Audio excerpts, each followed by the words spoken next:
Hello बच्चों, ASJET online platform पर आप लोग का स्वागत है। जैसा कि हम लोग पिछले लेक्चर में रक्त के बारे में पढ़े थे, रक्त के प्रकार और RBC, WBC और प्लेटलेट्स और इनके कार्य के विषय में हम लोग पढ़े थे।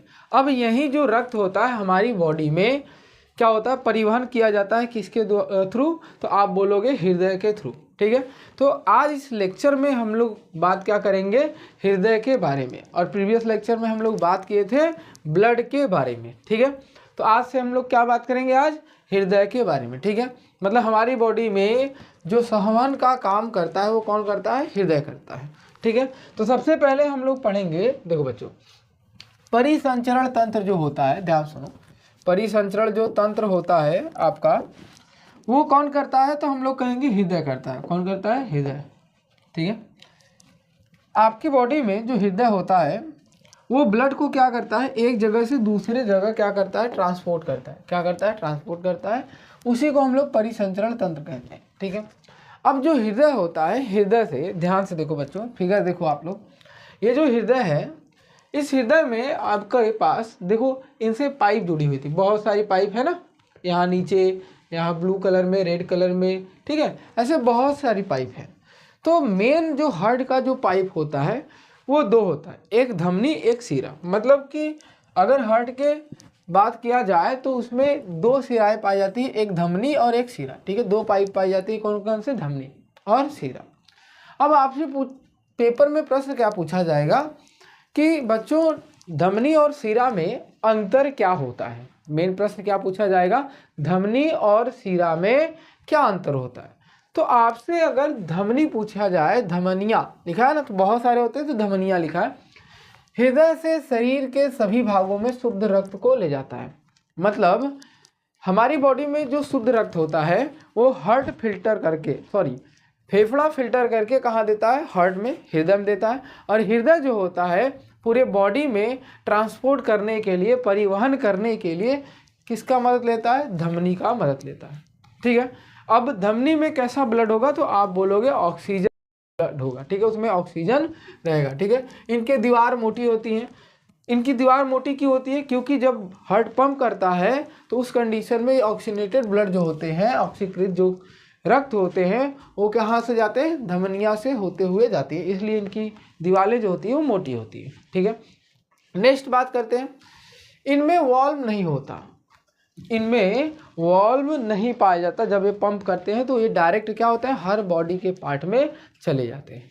ठीक है, करेक्ट, इतना समझ में आया। चलो सीरा की बात करते हैं। सीरा जो होता है, जब हम लोग ऑक्सीनेटेड ब्लड, हमारी बॉडी में जो ऑक्सीजन से युक्त रक्त थे उनको जब बॉडी में भेजा गया तो वहाँ पर श्वसन की क्रिया हुआ, जिससे क्या हुआ, हमारी बॉडी में ऑक्सीजन को यूज करके कार्बन डाइऑक्साइड में बदल दिया गया। ऐसे कंडीशन में जब कार्बन डाइऑक्साइड निकला तो ब्लड में जाके वापस मिल गया। अब कार्बन डाइऑक्साइड वाला ब्लड जो होता है वो अशुद्ध बोला जाता है। क्या बोला जाता है, अशुद्ध। अब ये अशुद्ध ब्लड हमारी बॉडी से वापस हार्ट में पहुंचाने का काम किसका होता है, सीरा होता है। ठीक है, तो लिखा गया शरीर के सभी अशुद्ध रक्त को हृदय तक लेके आता है। देखो हृदय लिखा ना, हृदय तक लेके आता है। इनकी दीवारें क्या होती हैं, पतली होती है, क्योंकि ये वापस आते हैं। ठीक है, इनमें कोई प्रेशर नहीं होता हार्ट का। और इनके पास क्या होती है, वॉल्व होते हैं, पल्मोनरी वॉल्व होते हैं। अभी हम लोग बात करेंगे फुफ्फुस धमनी, फुफ्फुस सीरा, तो वहाँ पर हम लोग इसकी बात करेंगे। ठीक है, अब एक चीज़ और, हमारी बॉडी में मोटी मोटी पाइप हर जगह तो पहुंच नहीं सकती, छोटे छोटे ऑर्गन अंग तक तो नहीं पहुंच पाती, इसलिए जो उनमें ब्रांचेस के बाद बहुत सारी उनकी शाखाएं होती हैं, तो लास्ट जो ब्रांचेस होती है एकदम पतली वाली नली, उसी को केशिकाएं बोलते हैं। क्या बोलते हैं, केशिकाएं। अब ये केशिकाएं दो प्रकार से आप पढ़ सकते हो, एक सीरा केशिकाएं और एक धमनिया केशिकाएं, दोनों पढ़ाया जा सकता है, क्योंकि दोनों के दोनों आपके क्या होते हैं, अंग, हर एक अंग तक पहुंचते हैं। ठीक है, तो यहाँ पर लिखा गया है कि संकीर्ण रक्त, बहुत संकीर्ण रक्त वाहिकाएं होती हैं जो धमनिया और सीरों, देखो लिखा है ना, दोनों के साथ जोड़ती हैं। वो क्या करती है, धीरे से ऐसा करके जोड़ती है। ठीक है, एल्वेली के ऊपर हम लोग देखे बात किए थे, एल्वेली क्या होता है, बलून लाइक स्ट्रक्चर होता है, और ऐसे एक तरफ सीरा एक तरफ धमनी आके वापस में मिलते थे। तो जो मिलते थे वो बहुत क्या होते हैं, महीन होते हैं, बहुत ही पतले होते हैं। रक्त और कोशिकाओं के बीच भोजन, पानी, ऑक्सीजन, कार्बन डाइऑक्साइड आदि का आदान प्रदान केशिकाओं के माध्यम से होता है, केशिकाओं के माध्यम से होता है। समझ में आया सबको? चलो अब हम लोग बात करेंगे, ये जो सीरा और धमनी है वो मेन कहाँ से निकलता है? तो हृदय से। तो हृदय के बारे में बात किया जाए तो हृदय नॉर्मली ऐसे बात किया जाए तो हृदय एक मांसपेशी अंग है। क्या है? मांसपेशी अंग है। अब ये जो मांसपेशी अंग होता है वो हमारे शरीर में सभी भागों में रक्त को भेजने का मतलब पंप या सहवहन का कार्य करता है। क्या करता है? सहवहन का कार्य करता है या सभी भागों में रक्त पंप करता है। ठीक है, लेकिन हम लोग शुद्ध भाषा में क्या बोलेंगे? सहवहन लिखेंगे। ठीक है, इतना क्लियर है? इनमें 4 कक्ष पाए जाते हैं, 4 कोष्ठ में बांटा गया है। ठीक है, 2 ऊपर की कक्ष होती हैं और 2 निचले कक्ष होते हैं। ऊपर वाले को आलिंद बोला जाता है, यहाँ पर अटरिया लिखा हुआ है। ठीक है, इंग्लिश शब्द लिख दिया गया, आलिंद होते हैं। क्या बोलते हैं इसको? आप ऐसे यूपी बोर्ड में बच्चों आपके लिए क्या लिखा रहेगा? आलिंद होता है। ठीक है, क्या होता है? आलिंद। ठीक है, तो ये होता है। और आपका जो निचला वाला कक्ष होता है वो नीलय होता है। ये सही है। ठीक है, क्या होता है? नीलय होता है। ठीक है, कहा जाता है चूंकि नीलय जो होता है विभिन्न अंगों तक रक्त पंप करता है, इसलिए इसकी दीवारें आर्टरियों की तुलना में अधिक मोटी होती है। जब हार्ट पंप करता है, आप यहाँ से ध्यान देखो, देखो ये जो हार्ट का डायग्राम दिख रहा है, तो जब नीचे से ये पंप करते हैं, नीचे से जब पंप करते हैं, ये दिख रहा है ना, ये पोर्शन पूरा पंप करेगा। तो नीचे से जब पंप करेगा तो इनकी दीवारें मोटी नहीं रहेंगी, तो ये फट जाएंगे। तो मोटी, तो यही बोला गया है कि ऊपर वाले हिस्से से निचली वाली हिस्सा, ये जो ये दिख रहा है वाइट वाइट आपको वॉल, तो ये ऊपर वाला हिस्सा, ये नीचे वाला, तो नीचे वाला हिस्सा जो होता है इसकी क्या होती है? मजबूत होती है। इनकी दीवारें क्या होती है? मजबूत होती है ऊपर वाले के अपेक्षा में। यही बोला गया है आपसे। ठीक है, क्लियर है? दूसरी बात होती है दाएं और बाएं कक्ष में सेप्टम द्वारा अलग अलग किए जाते हैं। ठीक है, आपके पास ये होता है सेप्टम या विभाजक बोल सकते हैं, द्वारा अलग अलग किए जाते हैं। और एक में ऑक्सीजन युक्त होगा, आपके ब्लड होंगे, और एक में ऑक्सीजन रहित होगा। ठीक है, समझ में आया? दोनों में अलग अलग ब्लड पाए जाते हैं। और इसको क्या करता है? मिश्रित होने से रोकता है, मतलब विभाजित कर देता है बीच में। यहाँ पर देखो आप, मतलब एक में देखो ये पूरा ब्लू है, एक में क्या है? रेड है, और ये बीच में क्या है? आपका विभाजक पार्ट है कि ये आपस में क्या हो? कभी एक दूसरे से मिले नहीं। ठीक है, रक्त फिर उसके बाद लिखा है रक्त को पीछे की ओर बहने से रोकने के लिए आर्टरी और नीलय के बीच में वॉल पाया जाता है। जैसे वॉल कहने का मतलब, फिर से देखो यहाँ से डायग्राम देखो, ये वॉल इस तरीके से बनाया गया है, ये वॉल इस तरीके से बनाया गया है कि ये जब पंप किया, यहाँ से जब पंप होगा तो ये नीचे जाएगा। अगर अब ये पंप होगा तो ऊपर नहीं जा पाएगा, क्योंकि ये देखो ऐसे बनाया तो खुल नहीं पाएगा ना, लेकिन ये खुलेगा तो ये ऊपर चला जाएगा। ठीक है, इस तरीके से संरचना बनाया गया है कि ये ऊपर ब्लड नहीं जाएगा। क्लियर है? क्लियर है आप लोग को? तो आइए हार्ट के बारे में हम लोग नॉर्मल बात करते हैं। हार्ट के बारे में हम लोग बात करें तो मैंने क्या बताया कि हार्ट जो होता है एक आपका संवेदी अंग होता है। ठीक है, कौन सा? सॉरी, मांसपेशी अंग होता है, मांसपेशी अंग होता है। ठीक है, पहला ये बात कि मांसपेशी अंग होता है। ये हमारी बॉडी में, इसका कार्य अगर कोई आपसे पूछे कार्य क्या है, तो रक्त का सहवहन करना, वहन करना। ठीक है, कार्य क्या है? रक्त का सहवहन करना, मतलब या तो सिंपल भाषा में पंप करना हम लोग बोल सकते हैं। ठीक है, क्लियर है इतना? चलो, अगर आपसे पूछा जाए हार्ट का अध्ययन किसमें किया जाता है, हार्ट का अध्ययन किसमें किया जाता है, तो आप किसमें बताओगे? कार्डियोलॉजी में। किसमें बताओगे? कार्डियोलॉजी। ठीक है, कार्डियोलॉजी बताओगे। क्लियर है? और जो विशेषज्ञ होते हैं हार्ट के, उन्हें कार्डियोलॉजिस्ट भी बोला जाता है। ठीक है, उन्हें क्या बोला? उन डॉक्टरों को क्या बोला जाता है? कार्डियोलॉजिस्ट बोला जाता है। क्लियर है? चलो अब ध्यान सुनो, हम लोग क्या जानते हैं हार्ट के बारे में? नॉर्मल क्या जानते हैं? तो हम लोग को पता है कि जब हार्ट एक धड़कन, ध्यान से सुनना, एक धड़कन कंप्लीट करता है तो उस कंडीशन में एक सिस्टोल होता है और एक डायस्टोल होता है। मतलब एक बार ये इसका सिकुड़ना होगा, ये एक बार सिकुड़ेगा और एक बार इसमें क्या होगा, फैलाव होगा। ठीक है, एक बार ये सिकुड़ेगा और एक बार क्या होगा, फैलाव होगा। ठीक है, तो ये दोनों मिला के एक धड़कन कंप्लीट होती है, बोलते हैं एक बीट कंप्लीट होती है। क्लियर है। और हम लोग जानते हैं कि मानव में जो धड़कन की संख्या 1 मिनट में, हम लोग जानते हैं नॉर्मल कंडीशन में सभी बच्चे जानते हैं कि 1 मिनट में जो हृदय की बीट होती है वो 72 बार बीट करती है। ठीक है, 72 बार धड़कता है। ठीक है, मतलब 1 मिनट में लगभग 72 बार, क्या 72 टाइम ये क्या करता है, धड़कता है। ठीक है, क्लियर है। अब ध्यान सुनो, अगर 1 मिनट में ये 72 बार धड़कता है तो आपसे पूछा क्या जाएगा, जैसे नॉर्मली एज अ कंडीशन में ज़्यादा लंबा टाइम क्या लेता है, नीचे वाला ज़्यादा टाइम लेता है। ठीक है, लगभग ऐसे समझो कि मान लो है वो 0.6 सेकेंड। ठीक है, ये नीचे वाले हिस्से का टाइम है और ऊपर वाले हिस्से का टाइम क्या है, तो ऊपर वाले हिस्से का है 0.2, ये ऊपर वाले हिस्से का टाइम है। ठीक है, ये नीचे वाले हिस्से का टाइम है। क्लियर है, मतलब टोटल मिला दिया जाए तो 0.8 सेकेंड में सिस्टोल और डायस्टोल, मतलब सिकुड़ना और फैलना दोनों काम हो जाता है। क्लियर है, इतना क्लियर है आप लोगों को। ठीक है, इसमें क्या करेंगे, आप इसको स्क्रीनशॉट ले लो। ठीक है, आप स्क्रीनशॉट लेके आप क्या करेंगे, इसे नोट डाउन आप कर लोगे। ठीक है, आई होप कि इतने में आपको कोई दिक्कत नहीं होगा। इसके बाद हम लोग इसके बारे में कैसे लिखेंगे, जैसे मान लो विस्तार में अगर आ गया कि आप कैसे लिखोगे हार्ट के बारे में। ठीक है, आप कैसे हार्ट के बारे में लिखोगे।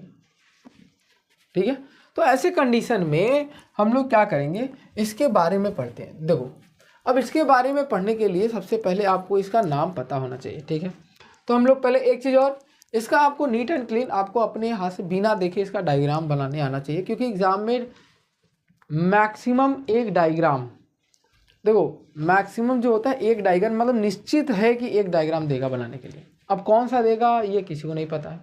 ठीक है, और मिनिमम जो रेंज होते हैं, मिनिमम जो रेंज कहा जाता है वो भी एक ही है। क्यों, क्योंकि एक डायग्राम कंपलसरी है और 2 आ सकते हैं, लेकिन उसमें से 2 आएगा तो एक कंपलसरी है कि डायग्राम बनाने के लिए आएगा और दूसरा कंपलसरी है तो उसके बारे में लिखने के लिए आएगा, बनाने के लिए नहीं आता है। ठीक है, क्लियर है। अब दूसरी बात देखो, जब आप हार्ट की बात करते हो, ध्यान सुनो, जब आप हार्ट की बात करते हो तो आपने देखा हार्ट मान लो ऐसे मैंने बना दिया, क्यों ऐसे बनाया अभी बता रहा हूँ। हार्ट ऐसे बताने का रीज़न ये है कि इसके 4 चैम्बर होते हैं। कोष्ठों की संख्या कितनी, तो कभी कभी पूछ लेता है कोष्ठ की संख्या, तो आप बोलोगे 4। कितनी बोलोगे, 4। ये करेक्ट है, 4, 1 2 3 4, 4 कोष्ठ होते हैं। तो ये कभी पूछ लेगा तो आप बता दोगे। ठीक है बच्चों, बता लोगे ना। चलो अब ध्यान सुनो, हार्ट में बोला गया है कि जो नीचे वाला साइड होता है वो आपका क्या होता है, नीला कहलाता है। देखो यहाँ पे लिखा गया ना, जो नीचे वाला वेंट्रिकल नीला होता है। अब इस साइड वाले को लेफ्ट बोला जाता है, इस वाले साइड को क्या बोला जाता है, लेफ्ट बोला जाता है, और इस साइड वाले को राइट बोला जाता है। क्या बोला जाता है, राइट। ये वाला बायां, ये वाला दायां। ठीक है, उधर वाला बायां। तो हम लोग क्या लिखेंगे यहाँ पर, देखो ये आपका बायां है। ठीक है, ध्यान सुनो, ये आपका बायां। अच्छा रुक जाओ, इसे और थोड़ा सा हम लोग बड़ा कर लेते हैं। ठीक है,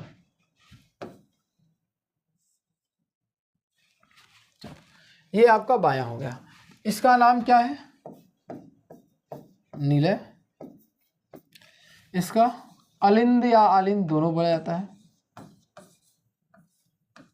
ठीक है, ये आपका दायां, राइट वाला है। दायां क्या है, ऊपर वाला आलिंद ही होता है और नीचे वाला आपका दायां ही होगा। बट ये नीले होगा। पहले तो 4 कोष्ठ होते हैं, चारों कोष्ठ का नाम याद होना चाहिए। क्लियर है? 4 कोष्ठ के नाम याद रहेंगे। अब ये जो 4 कोष्ठ हैं आप इसके याद करके मेन हेडिंग यही रहते हैं। मेन हेडिंग आपके यही 4 रहेंगे कि आपको हेडिंग में अगर हट के बारे में लिखना है तो दायां आलिंद करके लिखेंगे, बायां आलिंद करके लिखेंगे, दायां नीला करके लिखेंगे और बायां नीला करके लिखेंगे। ठीक है, लेकिन लिखेंगे क्या ये समस्या है। अगर इसमें लिखना है तो लिखेंगे क्या, ये समस्या है ना। अब इसी समस्या को सॉल्व करने के लिए हम लोग को हर्ट के बारे में काफ़ी अच्छे से पढ़ना पड़ेगा। तो पहले फिर से वही डायग्राम सेम देखो बच्चों, ये आपका हो गया क्या चीज़, हर्ट का डायग्राम। ठीक है, हर्ट में कितने चैम्बर, तो आप बोलोगे 4। हर्ट में कितने चैम्बर, तो आप क्या बोलोगे 4। ठीक है, तो मैं आपके पास ऐसे 4 चैम्बर बना दिया। ठीक है, हार्ट के कितने चैम्बर, 4। अब ध्यान सुनो, ये आपका किसका है स्ट्रक्चर, तो आप बोलोगे हृदय का है। ध्यान सुनना, ये किसका स्ट्रक्चर है, हृदय। इसके अंदर रहता क्या है, रक्त रहता है, ब्लड रहता है। किसमें कैसा होता है वो बाद की बात है। इसके ऊपर मैं एक और डायग्राम बना रहा हूँ, एक और डायग्राम मैंने बना दिया। ठीक है, एक और मैंने डायग्राम बनाया और इसका नाम मैंने दिया फेफड़ा। क्या नाम दिया, फेफड़ा। ध्यान सुनो, और बॉडी के ऑर्गन यहाँ पर है, ऐसे करके मैंने यहाँ पर बना दिया बॉडी के ऑर्गन। बहुत सारे पूरे बॉडी के ऑर्गन यहीं में है। ठीक है, यहाँ पर क्या होगा, बॉडी के ऑर्गन।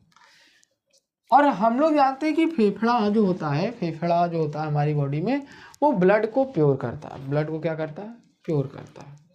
तो एक चीज़ समझो आप कि जब भी ब्लड प्योर होगा तो डायरेक्ट वो कहाँ आएगा, हार्ट में आएगा। तो यहाँ से एक पाइप को मैंने कनेक्ट किया इस वाले में पोर्शन। ध्यान सुनना, इस वाले पोर्शन में ये क्या है, पाइप है।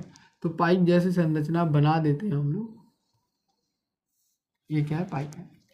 ये पाइप कनेक्ट कहाँ हुआ, तो आप बोलोगे किस वाले वॉल में, तो आप बोलोगे किसमें, आप बोलोगे बायां आलिंद में प्रवेश कर रहा है। किसमें प्रवेश कर रहा है, बायां। देखो ध्यान सुनते रहना। जब बायां आलिंद में प्रवेश करेगा तो शुद्ध रक्त कहने का मतलब होगा, शुद्ध रक्त कहने का मतलब क्या है कि इस पाइप में ऑक्सीजनेटेड ब्लड आ रहा होगा, मतलब ऑक्सीजन युक्त ब्लड आ रहा होगा। क्लियर है? अब ये इस पाइप का नाम क्या है, ध्यान सुनो। तो पाइप का नाम कैसे दिया जाता है, यहाँ देखो, फिगर देखो ध्यान से, मेन फिगर देखो। ये हार्ट है, तो जो लंग्स से पाइप आते हैं, जो भी फेफड़ों से पाइप आते हैं, उन्हें एक शब्द दिया जाता है पल्मोनरी। क्या नाम दिया जाता है, पल्मोनरी। याद रहेगा, पल्मोनरी का मतलब फुफ्फुस, मतलब फेफड़े का एक दूसरा नाम दिया गया है फुफ्फुस। क्या नाम दिया गया है, फुफ्फुस। ठीक है, तो फुफ्फुस सीरा, इसका नाम क्या है, वेन लिखा था इसलिए सीरा, इसका नाम क्या है, तो आप बोलोगे इसका नाम फुफ्फुस सीरा है। ध्यान सुनना, नाम आपको बहुत इंपॉर्टेंट है। फुफ्फुस सीरा जो होता है वो कनेक्ट होता है किससे, फेफड़े और हार्ट से। और इस फुफ्फुस सीरा में ऑक्सीजन युक्त ब्लड होता है, मतलब शुद्ध रक्त आता है। कैसा आता है, शुद्ध। क्लियर है इतना? अब यहाँ पर पहुँच गया O2। कौन पहुँचा, O2। ध्यान सुनो ना, यहाँ पर कौन पहुँचा, O2। अब ऊपर से जब हार्ट पंप करेगा तो O2 क्या होगा, नीचे आएगा। ऊपर से जब पंप होगा तो O2 कहाँ आएगा, नीचे आएगा। O2 नीचे आएगा। लेकिन यहाँ पर ध्यान सुनो, यहाँ पर एक वॉल्व पाया जाता है। ध्यान से देखो, फिगर में देखो, फिगर में मेन फिगर देखो, ये वॉल्व है, ये वाइट कलर क्या है, वॉल्व है। अब ये वॉल्व का नाम क्या होता है, तो द्विकपाट होता है। इस वॉल्व का नाम क्या है, तो आप बोलोगे द्विकपाट। क्या नाम है, द्विकपाट। मतलब ऐसे समझो कि 2 दरवाजे लगे होते हैं। ठीक है, 2 लेयर के दरवाजे लगे होते हैं, द्विकपाट बोला जाता है। ठीक है, अब जैसे ही पंप किया इसमें आ गया। इतना क्लियर है? चलो अब ध्यान सुनो, जब नीचे वाले की बारी आएगी, अभी देखो इस साइड वाली भी आएगी, ठीक है, तो इसका मतलब O2 दोनों साइड में है, इसीलिए बोला जाता है बाया आलिंद और द्वाया नीला में ऑक्सीनेटेड ब्लड होता है, इसीलिए इसका कलर जो होता है देखो दोनों का ब्लू है। कैसा है? ब्लू। यहाँ पर ये डीऑक्सीनेटेड, ये कैसा? रेड है। कैसा है? रेड। क्या है? रेड है, तो रेड कलर होगा। ठीक है, चलो तो आगे हम लोग बात करते हैं, ध्यान सुनो। अब जब नीचे वाला पोर्शन पंप होगा तो यहाँ से क्या होगा, इसमें से भी बाहर निकलेगा। तो यहाँ से जब बाहर निकलता है, ध्यान सुनो, जब यहाँ से ब्लड बाहर निकलता है तो यही बगल से हम लोग निकाल लेते हैं, तो बॉडी के हर एक अंग में पहुँचता है। ध्यान सुनो, बॉडी के हर एक अंग में पहुँचता है। और कैसा ब्लड पहुँचता है, तो आप फिर से जवाब दोगे कि इसमें भी ऑक्सीजनेटेड ब्लड होते हैं, O2 होता है, मतलब ये शुद्ध रक्त होता है। लेकिन कौन लेके जाता है भाई, इसको कौन ले, जैसे इसको फुफ्फुस सिरा लेके गया तो इसको कौन लेके जाता है, क्योंकि मेन हम लोग को हार्ट ही पढ़ना है। तो हार्ट में ऐसा कौन सा पाइप है जो इसको लेके जाता है, तो इसी का नाम महाधमनी है। क्या है? महाधमनी। और धमनी को जब हार्ट से रिलेट करके पूछा जाता है तब उसमें कहा जाता है कि यह ऑक्सीजन युक्त रक्त को हमारे हृदय से शरीर के सभी अंगों तक पहुंचाता है। ये हमारा क्या है? अंग है। क्या है? अंग है। ठीक है, सभी अंगों तक पहुंचाता है। अब अंग तक पहुंचेगा तो हम लोग श्वसन की क्रिया में पढ़े हैं कि ऑक्सीजन को यूज करके वो कार्बन डाइऑक्साइड बनाते हैं। ठीक है, अच्छा वहाँ पर अगर नहीं पढ़े होंगे, ठीक है, तो हम लोग पढ़े हैं कि C6H12O6 ये ग्लूकोज है। जब इसको ऑक्सीजन के प्रेजेंस में, मैंने बोला था जलाया जाएगा, श्वसन की क्रिया मैं लिख रहा हूँ, ठीक है, जलाया जाएगा तो हमारी बॉडी में CO2 plus H2O plus energy निकलता है।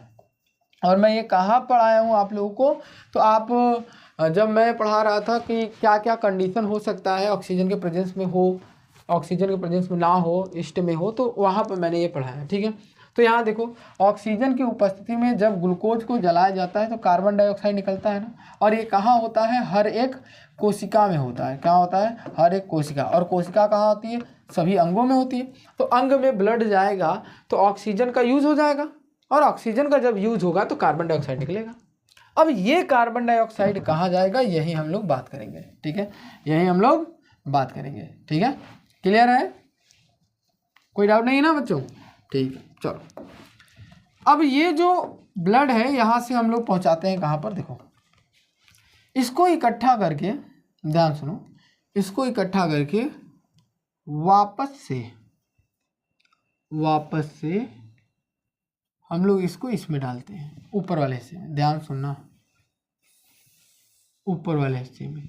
लेकिन फ़र्क क्या है? फ़र्क क्या है इसमें फ़र्क ये है कि इसमें जो ब्लड जाता है वो CO2 होता है। CO2 का मतलब इसमें अशुद्ध रक्त जाता है।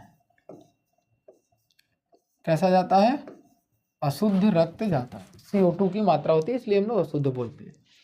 और इसको कौन लेके जाता है? हृदय में वापस आ रहा ना, तो कौन सी पाइप है जो इसको लेके जाता है? तो आप बोलोगे सीरा, या महासीरा भी बोल सकते हो, सीरा। अब इस सीरा का नाम आप में एक ऊपरी सीरा होगा, एक निचली सीरा होगा, वेना कावा नाम से जाना जाता है। ठीक है, सुपीरियर वेना कावा, इंटीरियर, मतलब एक बॉडी के ऊपरी हिस्से से ब्लड लेके आता है। एक बॉडी, हार्ट यहाँ पर है, यहाँ पर लोग का हार्ट है, तो इसके ऊपर वाले हिस्से से ब्लड को लेके आना तो ऊपरी सीरा हो गई, और नीचे वाले बॉडी के हिस्से से ब्लड को लेके आना वो नीचे वाला हो गया। ठीक है, क्लियर है? अब ये कहाँ चला गया? इसमें चला गया, और हम लोग जान गए कि इसमें CO2। देखो यहाँ से रिलेट करते रहना, इसमें दायां आलिंद में CO2 ब्लड आया। कैसे आया? तो बोलोगे अंग से हृदय में आया। कौन लेके आया? सीरा लेके आया। ठीक है, अब फिर से यहाँ पंप होगा तो नीचे आएगा। पंप होता है ना, ऊपर वाला हिस्सा पंप होता है, तो पंप होगा तो नीचे आएगा, और नीचे आता है तो यहाँ पे एक दरवाज़ा होता है। क्या होता है? दरवाज़ा। और इस दरवाजे का नाम त्रिय कपाट होता है। ठीक है, मतलब 3 दरवाजे ऐसे ऐसे करके, 1 2 3 ऐसे 3 दरवाजे लगे होते हैं। और जैसे ही ये होगा वो कहाँ चला आएगा? नीचे आ जाएगा। नीचे आ गया। क्लियर है? अब नीचे वाला पंप होगा, तो नीचे वाला पंप होगा तो ये वाले हिस्से में ब्लड होगा तो अंग में चलाएगा, लेकिन ये वाला कहाँ जाएगा? तो ये वाला ब्लड जो निकलता है, ध्यान सुनना, ये वाला जो ब्लड निकलता है इसमें से निकल के वापस लंग्स में चला जाता है। कहाँ जाता है? लंग्स में। क्यों जाता है? क्योंकि यहाँ से वापस O2 बना के ये देगा। तो यहाँ से जो भी ब्लड जाएगा वो कैसा जाएगा? तो आप बोलोगे CO2। इसमें कौन सा ब्लड है? CO2। अब देखो ध्यान से, अभी मैंने बोला कि फेफड़े जितने भी होते हैं मानव में, फेफड़ा जो होता है उससे एक रिलेटेड शब्द है फुफ्फुस। क्या है? फुफ्फुस। तो ब्लड को लेके जा रहा है कौन? तो बोलोगे फुफ्फुस। फुफ्फुस। और वहाँ उधर क्या है? सीरा। तो इधर क्या होगा? धमनी। फुफ्फुस धमनी। और फुफ्फुस धमनी कैसे ब्लड को लेकर जाती है? CO2 कहाँ से? हार्ट से लेकर फेफड़े में लेकर पहुँचाते हैं। आई होप कि आपको ये डायग्राम बहुत अच्छे से क्लियर होगा। अगर आपको इसको वन वर्ड में या वन लाइनर में या व्याख्या करना हार्ट के बारे में, तो आप यही डायग्राम याद रखोगे मन में और लिखना शुरू करोगे। लिखना कैसे शुरू करोगे? ध्यान सुनो, लिखना कैसे शुरू करोगे? तो मैंने बोला था कि आपको हेडिंग में डालना क्या है? पहला चीज़ दायां आलिंद। क्या डालना है? दायां आलिंद। देखो ध्यान से सुनो कैसे मैं बता रहा हूँ। तो आपके हेडिंग में लिखना है दायां आलिंद। जब आप दायां आलिंद डालोगे, ध्यान सुनो, तो आप ध्यान से रिकॉल करोगे कि दायां आलिंद इसे बोलते हैं। और दायां आलिंद करता क्या है? दायां आलिंद से ब्लड कहाँ से आता है? दायां आलिंद के बारे में लिखो। अंग से कहाँ आता है? हृदय में। कौन लेके आता है? सीरा। कैसी ब्लड को लेके आता है? अशुद्ध। तो यही इतनी बात आपको लिखनी है। ठीक है, कैसे लिखोगे? देखो, दायां आलिंद में यही लिखोगे। ठीक है, पेन चेंज कर लेते हैं। दायां आलिंद में अशुद्ध रक्त को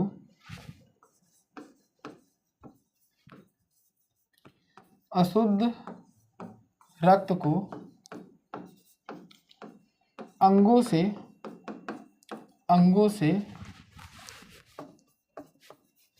हृदय में सीरा द्वारा लाया जाता है। पहला पॉइंट क्लियर है? कोई दिक्कत है? ऐसे ही आप सेंटेंस बना के लिखोगे। ठीक है, अब मैंने एक बताया ना, तो आप दूसरा भी ऐसे हेडिंग डाल के लिखोगे। दूसरा क्या है हम लोग के पास? तो दाया नीले। ठीक है, तो दाया नीला के बारे में लिखते हैं। यहाँ पर हम लोग का हेडिंग क्या हो जाएगा? दाया नीला। ठीक है, अब दाया नीला कैसे लिखोगे? सेम वैसे ही है, एकदम कोई दिक्कत नहीं है। आप सेम वैसे लिखोगे, दाया आलिंद, दाया आलिंद में। दाया आलिंद में क्या होता है? ध्यान सुनो, दाया आलिंद में कैसा होता है? CO2 ब्लड होता है। कहाँ से जाता है? हार्ट से। कहाँ जाता है? फेफड़े में। कौन लेके जाता है? फुफ्फुस धमनी। तो इसी को लिखेंगे, दाया आलिंद में अशुद्ध रक्त को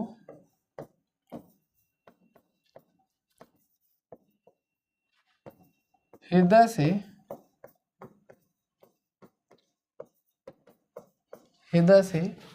फेफड़ों में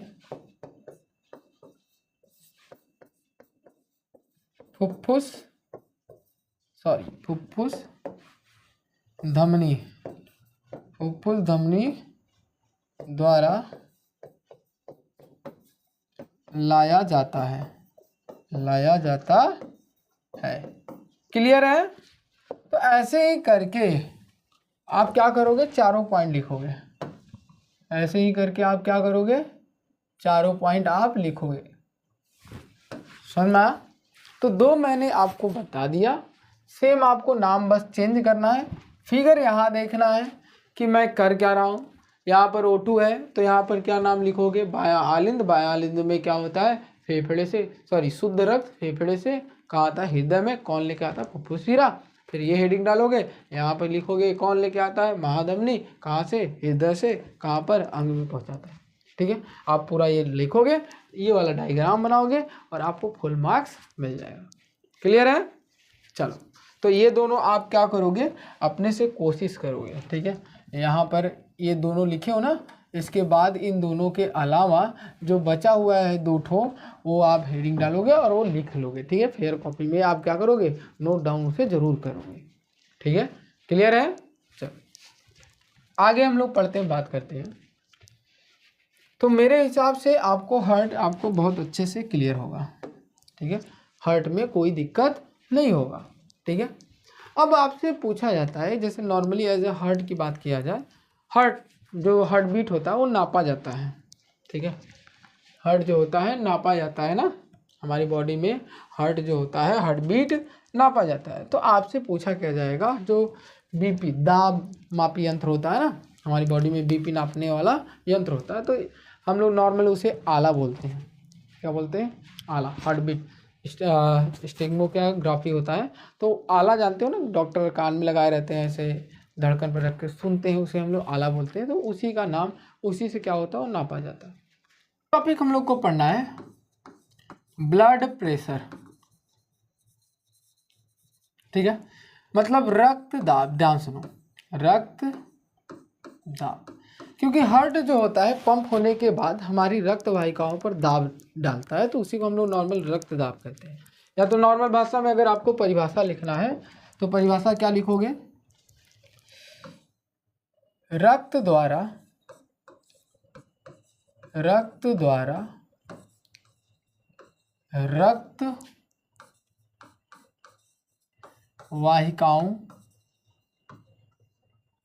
वाहिकाओं पर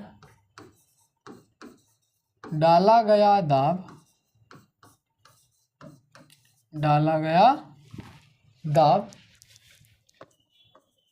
रक्त दाब कहलाता है।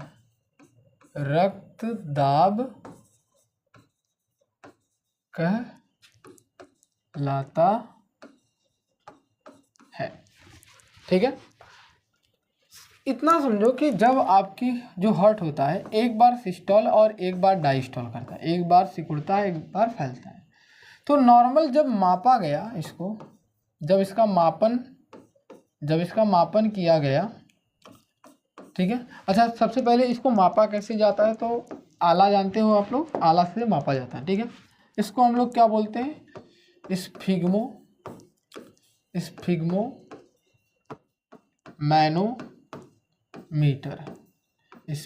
मैनोमीटर, ये इसका नाम है आला का, ये समझो कि ये नाम है आला का। ठीक है, स्फिग्मो मैनोमीटर।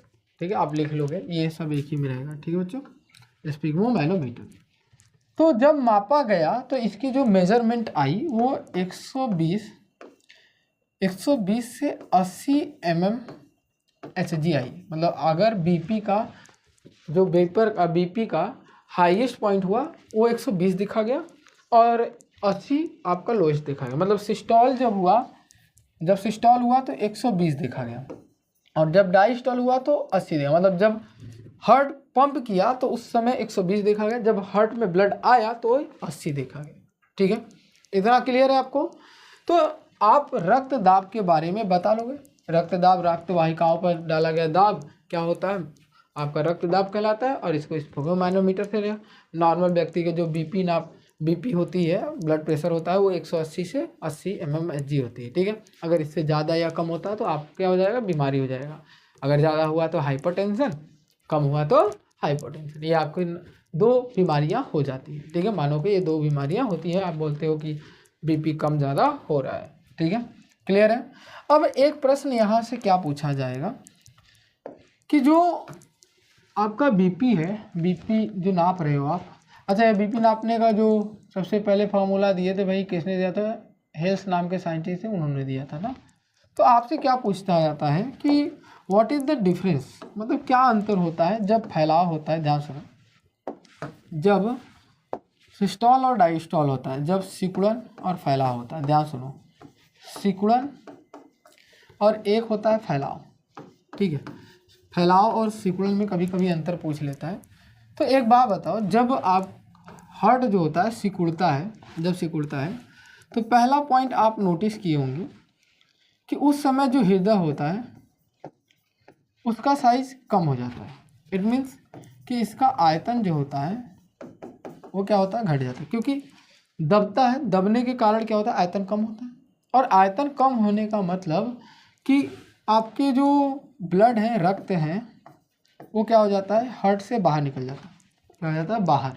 ठीक है, रक्त यहाँ पर एरो न लगा के हम लोग क्या करते हैं, बाहर निकाल देते हैं। और बाहर निकालते हैं, और इसका कितना mmHg होता है, तो हम लोग जानते हैं जब सिकुड़न होता है तो इसका मशीन हम लोग के बॉडी में 120 mmHg बताता है। ठीक है, क्लियर है। सेम ऐसा अगर यहाँ पे बात करोगे तो जब हार्ट के अंदर जब रक्त आता है तो ऐसे कंडीशन में हृदय की साइज क्या करती है, इंक्रीज करती है। इंक्रीज करने का मतलब है कि आयतन आपका क्या हो जाता है, बढ़ जाता है।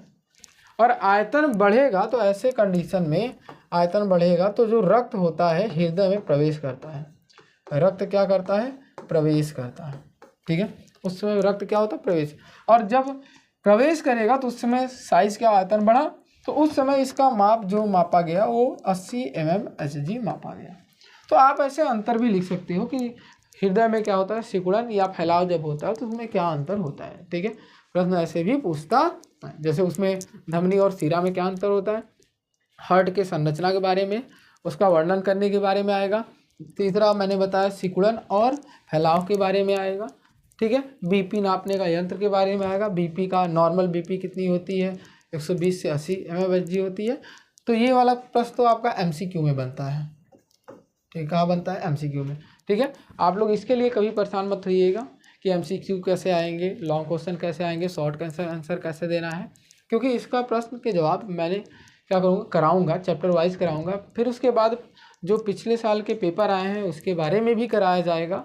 ठीक है, चलिए आगे देखते हैं। हम लोग बात करते हैं किस चीज़ की, लसिका परिसंचरण तंत्र। तो हम लोग जानते हैं कि हमारी बॉडी में रक्त परिसंचरण तंत्र और लसिका परिसंचरण तंत्र होता है। तो रक्त परिसंचरण तंत्र आपका कंप्लीट हो चुका। ठीक है, अब एक टॉपिक छोटा सा है आपके बुक में, लसिका परिसंचरण तंत्र। ठीक है, तो नॉर्मल अगर बात किया जाए कि लसिका के बारे में लिखना है तो लसिका एज अ काम करती है। मैंने बताया था कि आपके बॉडी में लसिका परिसंचरण तंत्र ब्लड के परिसंचरण तंत्र के समान होता है। बस फर्क ये है कि लसिका के अंतर्गत जो कोशिकाएं होती हैं इनके क्या होता है, ये कलर क्या होता है, रंगहीन होते हैं और ये तरल पदार्थ होते हैं। ये क्या होते हैं, इनमें सिर्फ WBC पाया जाता है। क्या पाया जाता है, WBC। देखो यहाँ पर लिखा है, निकालने वाले प्लाज्मा से बना होता है। ठीक है, लसिका केशिकाओं, देखो यहाँ लिखा ना प्लाज्मा, और इसमें क्या होता है, WBC क्या करता है, तो आप बोलोगे प्रतिरोधक क्षमता प्रदान करता है। ठीक है, फिर उसके बाद लिखा है लसिका केशिकाओं में चला जाता है, जो लसिका वाहिकाओं को निर्माण करता है और बड़ी बड़ी नसों से मिल जाता है। लसिका पची हुई वसा स्थानांतरित करता है, आंतरिक कोशिकाओं के स्थान पर अतिरिक्त तरल पदार्थ को वापस रक्त में प्रवाहित कर देता है। और लिम्फोसाइट, ठीक है, लसिका के ही जैसे हम लोग क्या बोलते थे, WBC को लिम्फोसाइट, एरिथ्रोसाइट, एरिथ्रोमोसाइट बोलते थे ना, वैसे इसको लिम्फोसाइट बोलते हैं। लिम्फोसाइट होते हैं जो कीटाणुओं को मारते हैं। लिम्फोसाइट मतलब एक तरह का WBC ही है। ठीक है, तो ये क्या करता है, कीटाणुओं को मारता है और शरीर का रक्षा प्रदान करता है। अब आपको इतना तो मैंने पढ़ के बता दिया, आप लिख भी लोगे फेयर कॉपी में, लेकिन नॉर्मल कंडीशन में सुनो आप। ठीक है, मैं एक शॉर्ट नोट में आपको बता दे रहा हूँ कि लसिका परिसंचरण तंत्र जो होता है, ऐसे बात करें तो लसिका के अंदर बहुत सारे पार्ट, उसे 4 पार्ट में डिवाइड किया गया है। एक होता है लसिका वाहिकाएं, लसिका केशिकाएं। ठीक है, वाहिकाएं मतलब कि आपकी बॉडी में, ध्यान सुनो, जैसे ब्लड होता है वैसे देखो यहाँ पर ग्रीन कलर का आपको दिखाई दे रहा होगा, इसमें आप देखो ग्रीन कलर का दिखाई दे रहा है ना। तो इस बॉडी में जो ग्रीन कलर का दिखाई दे रहा है, ये जो ग्रीन दिखाई दे रहा है, तो ये सब क्या है, वाहिकाएं हैं। और हम लोग जानते हैं कि हमारे सेल में, हर एक सेल में ये वाहिकाओं को पहुंचना पॉसिबल नहीं है, तो इसलिए केशिकाएं बहुत पतली पतली होती हैं, तो केशिकाओं से जुड़े होती हैं। ठीक है, ये तो 2 हो गए। एक मैंने नाम दिया वाहिकाएं और एक मैंने नाम दिया केशिकाएं। ठीक है, नॉर्मल ऐसे ही बात कर रहे हैं हम लोग। ठीक है, आपसे एग्जाम में इतना डिटेल में नहीं पूछेगा। तीसरा हम लोग बात करेंगे किसके बारे में, गांठें। ठीक है, लसिका गांठें पाई जाती हैं। गांठे का मतलब कि जहाँ पर आपका ज्वाइंट होता है, जैसे शोल्डर, ठीक है, एल्बो, जांग, ठीक है, तो जहाँ जहाँ आपके ज्वाइंट होते हैं वहाँ पर कुछ कुछ ऐसे गांठें पाई जाती है, ठीक है, ऐसे करके क्या होती है, गांठें पाई जाती है, ध्यान सुनो, ऐसे करके क्या होती है, गांठें पाई जाती है यहाँ पर शोल्डर के पास, ठीक है, यहाँ नेक के पास, दोनों शोल्डर के पास, जांग के पास, ठीक है। तो ये क्या होती है, गांठें पाई जाती है। और ये गांठें करती क्या है, जैसे एक बात समझो आप, मान लो हार्ट में दोबारा आपको ब्लड को लाना है, ठीक है, तो आपकी हाथ ऐसे नीचे डाउन रहती है, ऐसे डाउन रहती है, तो वापस ऐसा कोई पंप नहीं लगा है हमारी बॉडी में कि वो दोबारा रक्त को वापस हार्ट में ला दे। तो कुछ ऐसे शेष रक्त बच जाते हैं जो हमारे क्या होते हैं, इस अंगों में रहते हैं, तो इनको वापस से सक करके, ठीक है, वहाँ से सोख करके ये जो लसिका होता है वो वापस, देखो यहाँ बोला है ना, वापस से वापस कर रक्त में क्या करता है, प्रवाहित कर देता है, देखो लिखा है साफ साफ, ठीक है, प्रवाहित कर देता है। तो इसका मतलब है कि जो बचा हुआ यहाँ पर जो भी पदार्थ हो, रक्त के पार्टिकल हो, ठीक है, उसमें बहुत सारे मिनरल खनिज होते हैं, तो उनको वापस क्या करता है, हार्ट में डाल देता है, फिर हार्ट क्या करता है, वापस फेफड़ों तक पहुँचाता है शुद्धिकरण के लिए, ठीक है, क्लियर है। तो ये गांठे का काम होता है। और इसके अलावा चौथा पार्ट हम लोग जानते हैं कि कुछ ग्रंथियाँ भी पाई जाती हैं, ठीक है, लसिका अपनी खुद की ग्रंथि का निर्माण करता है। जैसे एक नाम सुना, दोनों नाम सुने होंगे, एक मैंने नाम पढ़ा था आपको प्लीहा, ठीक है, एक मैंने नाम क्या पढ़ा था, प्लीहा, जो पेट के बगल में होता है, यहाँ पर जो पेट होता है आपका, पेट के जस्ट बगल में होता है, यहाँ पर प्लीहा होता है, थैली जैसा संरचना होता है। और एक मैं आपको पढ़ा था थाइमस, ठीक है, ये दोनों ग्रंथियाँ जो होती हैं वो कौन बनाता है, कौन निर्माण करता है, लसिका परिसंचरण तंत्र के द्वारा निर्माण होते हैं, उसी के टाइप में आते हैं, क्लियर है। एक इसमें मोस्ट इम्पॉर्टेंट क्या याद रखोगे कि लसिका जो होता है, लसिका जो होता है वो एंटीबॉडी का संश्लेषण करता है, ये पॉइंट आप याद रखोगे,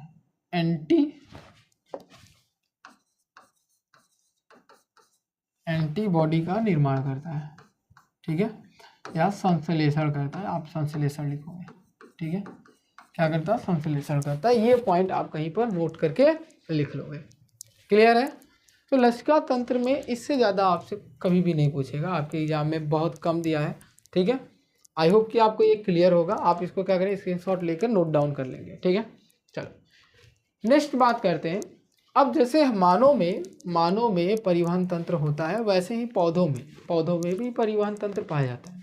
अब जैसे बात किया जाए पौधों में परिवहन तंत्र के बारे में, तो जनरली अगर बात की जाए तो पौधों में परिवहन तंत्र जो होता है वो दो तरह से होता है, एक जाइलम और दूसरा जो होता है फ्लोएम। तो मैंने जब आपको पहले लेक्चर पढ़ा रहा था तो उस समय ऑटोट्रॉप्स के बारे में पढ़ा था, स्वपोषी पोषण के बारे में बताया था, और वहाँ पर मैंने इसका नाम बताया था, जिक्र किया था कि जाइलम एक्चुअल में क्या करता है। तो जाइलम करता क्या, देखो लिखा क्या गया, पौधों में भोजन पानी खनिज पदार्थों को परिवहन जाइलम और फ्लोएम, देखो नाम दोनों दिया गया ना, जाइलम और फ्लोएम नामक सहवाहक ऊतकों के माध्यम से होता है, ठीक है। अब जाइलम इसमें क्या करता है, जाइलम क्या करता है, जड़ों से पानी और खनिज को पौधों के सभी भागों तक पहुंचाता है, ठीक है, मतलब यहाँ जो जड़ दिखाई दे रहे हैं यहाँ से क्या होता है, पानी को हर भाग में पहुंचाता है। एक चीज़ और देखो, सब के सब एक ही डायरेक्शन में जा रहे हैं, ऊपर की ओर, कहाँ जा रहे हैं, ऊपर की ओर। तो इनमें जाइलम वाहिकाएं और ट्रैकिट्स पानी और खनिज को विसरण द्वारा जड़ों में प्रवेश करते हैं और फिर वाष्पोत्सर्जन के कारण, ठीक है, एक चुस्सट बल लगता है और पानी और खनिज ऊपर की ओर बढ़ने में मदद करते हैं, ठीक है। ये बल का नाम याद रखोगे, ठीक है, चुस्सट, ठीक है, ये बल का नाम है, आपको याद रहेगा, नहीं याद रहेगा तब पर भी कोई दिक्कत नहीं है। आप क्लास 9th में अगर आप अच्छे से पढ़े होगे तो आपको पता है कि ये ऊपर की तरफ यहाँ से पुश करते हैं, ठीक है, यहाँ पे एक छलनी भांति का छलनी जैसा होता है, यहाँ से क्या करते हैं, एक बल लगाते हैं, ये ऊपर की ओर उठते जाते हैं, ठीक है। और इनमें जो आपके ये सेल होते हैं 4 प्रकार के, आपको क्लास 9 में पढ़े होंगे, 4 प्रकार के जाइलम पाए जाते हैं, पैरेन्काइमा होता है, ठीक है, मृदतक होता है, तंतु होता है, ठीक है, वाहिकाएं होती हैं, तो ये सब क्या होते हैं 4 प्रकार, तो इनको ऊपर पानी को ऊपर ले जाने में क्या करते हैं, मदद भी करते हैं, क्लियर है। सेम एज अ फ्लोएम की बात करते हैं, सेम एज एकदम फ्लोएम की बात करते हैं, तो फ्लोएम भोजन को पत्तियों से पौधों के अन्य भागों तक पहुँचाता है। तो हम लोग ये जानते हैं, जब हम लोग स्वपोषी पोषण पढ़ रहे थे तो वहाँ पर हम लोग बात किए थे कि जो पौधे होते हैं उनका जो भोजन बनता है वो कहाँ बनता है, पत्तियों में, अब पत्तियों में बनने के बाद वो हर एक पार्ट में क्या होता है, डिस्ट्रीब्यूट हो जाता है, वितरण हो जाता है, ठीक है। तो ऐसे कंडीशन में ये कौन करता है, तो आप बोलोगे फ्लोएम। मतलब भोजन को ढोने का काम कौन करता है, तो आप बोलोगे फ्लोएम। इस प्रक्रिया को ट्रांसलोकेशन कहते हैं, मतलब एक जगह से दूसरे जगह पर लोकेट कर देना, उसको हम लोग सिंपल भाषा में क्या बोलते हैं, ट्रांसलोकेशन, ठीक है, स्थानांतरित करना। और फ्लोएम में छलनी नालिका, मतलब देखो अब यहाँ समझो कि ये छलनी नलिका क्या होता है, सीवी ट्यूब्स बोलते हैं। जो फ्लोएम होता है एक्चुअल में यहाँ पर भी ये 4 भागों में बटा होता है। क्लास 9th में, फिर से मैं बोल रहा हूँ, अगर आप क्लास 9 में पढ़े होंगे तो यहाँ पर आपको कोई दिक्कत नहीं होगा, लेकिन फिर भी आप सुनो यहाँ पर कि जो ये फ्लोएम का स्ट्रक्चर है, सबसे पहला वाला भाग जो होता है उसे हम लोग क्या बोलते हैं, सीवी ट्यूब्स। इसी का नाम पड़ा है क्या चीज़, छलनी नलिकाएँ, ठीक है, क्लियर है। अब ये छलनी नलिकाएँ जो होती हैं वो साथी कोशिका से जुड़ी होती है। किससे जुड़ी होती है, साथी कोशिका, कंपेनियन सेल बोला जाता है इसे, साथी कोशिका। साथी कोशिका जैसा नाम है वैसा काम करता है, मतलब एक साथ रहता है, ठीक है, एक तरह का सपोर्ट देता है उसे, कि उसे क्या करता है, हर एक डायरेक्शन में भोजन को पहुंचाने में, ठीक है। और डिटेल में पढ़ोगे तो इनके पास न्यूक्लियस होता है जो कि उसकी सहायता करता है, ठीक है, केंद्रक के कारण। पत्तियों से भोजन एटीपी अणु की ऊर्जा द्वारा जाइलम में, देखो जाइलम में स्थानांतरित किया जाता है, और ऑस्मोटिक दबाव के कारण, वैसे यहाँ पर ऑस्मोटिक नहीं ऑस्मोटिक होता है, ठीक है, ऑस्मोटिक प्रेशर दबाव के कारण पानी में फ्लोएम प्रवेश करता है और भोजन के परिवहन में मदद करता है, ठीक है, भोजन के परिवहन में क्या करता है, मदद करता है। क्लियर है आप लोगों को। तो आपसे प्रश्न क्या पूछा जाएगा, यहाँ पर बहुत ज़्यादा नहीं पूछा जाएगा। पौधों में परिवहन किसके थ्रू होता है, जाइलम और फ्लोएम। जाइलम क्या करता है, जल को ढोता है, फ्लोएम क्या करता है, फूड को ढोता है, ठीक है। एक प्रश्न और बन सकता है कि जाइलम और फ्लोएम में क्या अंतर होता है, तो आप अंतर कैसे बताओगे। देखो अंतर बताने के लिए आप क्या बताओगे कि फ्लोएम फूड को ढोता है, जाइलम जल को ढोता है, ये एक अंतर हो गया, ठीक है। दूसरा अंतर क्या बताओगे कि फ्लोएम बहुत सारे अनेक डायरेक्शन में जाते हैं, ठीक है, उसके पास मल्टी डायरेक्शन है, ठीक है, लेकिन जाइलम के पास सिर्फ एक डायरेक्शन है, जाइलम के पास सिर्फ एक डायरेक्शन है। जाइलम जल और खनिज दोनों ढोता है, और हाँ कहाँ से ढोता है ये भी लिख सकते हो कि जड़ों से ऊपर की ओर, लेकिन फ्लोएम जो होता है पत्तों से अन्य भागों तक पहुँचाता है। क्लियर है, कोई दिक्कत यहाँ तक। चलिए अब इसके बाद हम लोग को एक नया टॉपिक पढ़ना है, उत्सर्जन तंत्र के बारे में, ठीक है। तो वो हम लोग क्या करेंगे, नेक्स्ट लेक्चर में देखेंगे। अभी तक आपको आई होप कि बहुत अच्छे से क्लियर होगा, ठीक है। अगर वीडियो अच्छी लगी हो तो लाइक शेयर कमेंट जरूर करिएगा। अगर अभी भी कोई डाउट है तो कमेंट करके ज़रूर बताइएगा। मिलते हैं अगले वीडियो में, तब तक के लिए धन्यवाद।